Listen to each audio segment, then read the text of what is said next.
বাদুড়িয়ায় তৃণমূল নেত্রী সিরিয়া পারভিনের ওপর হামলার অভিযোগ। ঘটনা ঘিরে প্রকাশ্যে শাসক দলের কোন্দল।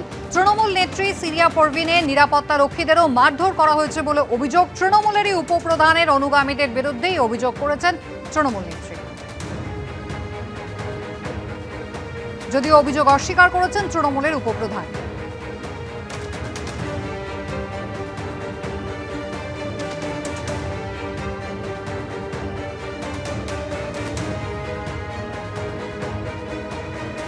হামলা চালিয়েছে যেটা দেখলাম আমি প্রকাশ্যে, আমারই দলের আমার ব্লকের যে সভাপতি তারই মদতপুষ্ট লিডার সামনে দাঁড়িয়ে থেকে এটা করিয়েছে। স্পষ্ট আমার সামনে ঘটনা ঘটেছে। আমার মনে হচ্ছে এটা একটা প্রি প্ল্যান এটা হয়েছে। ওরা এসে আমার উপরে চড়াও হলো। আমি কথা বলতেই আমার যারা পুলিশের আধিকারিক আছে ওরা নেমে গেছে, গাড়ি থেকে নেমে ওরা আমাকে মারতে আসছে বলে ওরা নেমে থামাতে গেছে, ওদেরকেও ধাক্কা মেরেছে। মহিলা আধিকারিক আছে তাকে মেরেছে।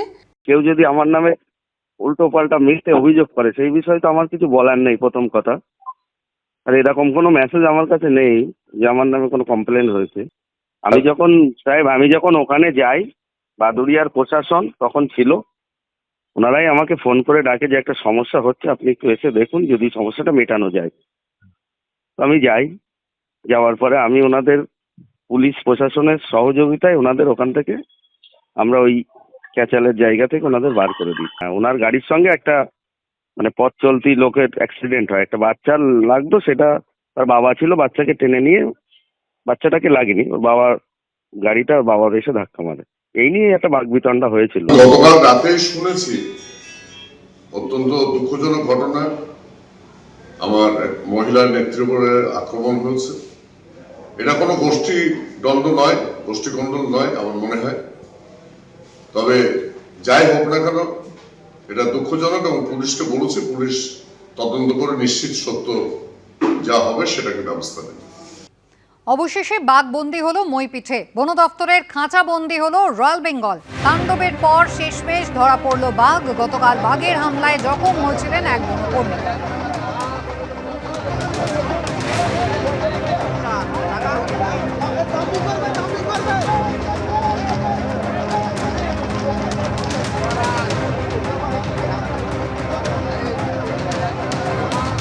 অবশেষে মইপিঠের বাঘ ধরা পড়েছে, কিন্তু যে জায়গায় এই বাঘের সঙ্গে মানুষের একেবারে লড়াই হয় সেই জায়গায় আমরা রয়েছি, এবং যেখান থেকে বাঘ উদ্ধার হয়েছে সেটা এখান থেকে বেশ কিছুটা দূরে। এবং এই জায়গায় যা যা ঘটনা ঘটেছিল একবার জানবো, কারণ গতকালকে ভীম মণ্ডল আপনি এখানে ছিলেন এবং সেই সময় কি দেখতে পেলেন, তারপর কি কি হলো? দেখতে পেলাম যে ওকে তাড়িয়ে আনছে, তখন আমি মনে মনে করছি যে ও তো আসতে পারে। আমি সেই সময় গাছে উঠে গিয়েছিলাম, ফরেস্টের কর্মীরা এসে ওকে তাড়া করে, তখন ও আমার গাছের ভিতরতে লাফিয়ে গিয়ে ও সামনে পড়ে। কোন কানটা চলুন দেখি একটু। ওই লাঠির মুখের কাছে ওই এর উপর শুয়ে আছে। হ্যাঁ, এক লাফে এসে এখানে পড়েছে। তখন আপনি কোন গাছটা? আমি এই গাছে দাঁড়িয়ে আছি, এই গাছ এখানে দাঁড়িয়ে আছে। হ্যাঁ, তখন আপনাকে বোধহয় বনকর্মীরা বলছে নামার জন্য। হ্যাঁ, নামার জন্য বলছি, কিন্তু আমি নামবো কী করে? আমার গাছের তলায় তো বাঘ, ও তো আমি নেমে পড়লে আমাকে ধরে ফেলবে। অথচ এক লাফি কি সেই লোকের কি করবেন বুঝে উঠতে পারছেন না, এই ছোট এই গাছ, সজনে গাছ, এখানে উঠে পড়েছে হঠাৎ তো আমার বড় গাছে উঠতে আর সময় দেয়নি, মাত্র সেখানে কোদাল টোদাল ফেলে দিয়ে আমি গাছে উঠে গেছি। চাষের কাজ করছেন তখন একাই ছিলেন এখানটা? হ্যাঁ, একাই ছিলাম। ওই যে এই যে জায়গাটা এখানে ওরা এই করছে, এরা বাড়ি দিয়ে বলছে যে ওই তো বাঘ দেখা যাচ্ছে। ও ঘুরে পড়ে তখন লাভ মেরেছে, এখানে এসে পড়েছে, পড়ে মাত্র তার মুখের উপরে গিয়ে কামড়েছে।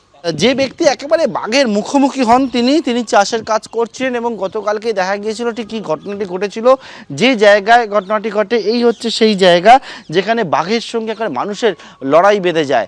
বর্তমানে বাঘ খাঁচাবন্দি হয়েছে, বাঘ এখান থেকে গেছে, কিন্তু সেই আতঙ্কটা এখনও গ্রাস করে রেখেছে এই এলাকার বাসিন্দাদেরকে। ক্যামেরায় অতনু কুণ্ডুর সঙ্গে সুকান্ত দাস ও পার্থপ্রতিম ঘোষ, এবিপি আনন্দ, দক্ষিণ 24 পরগনা।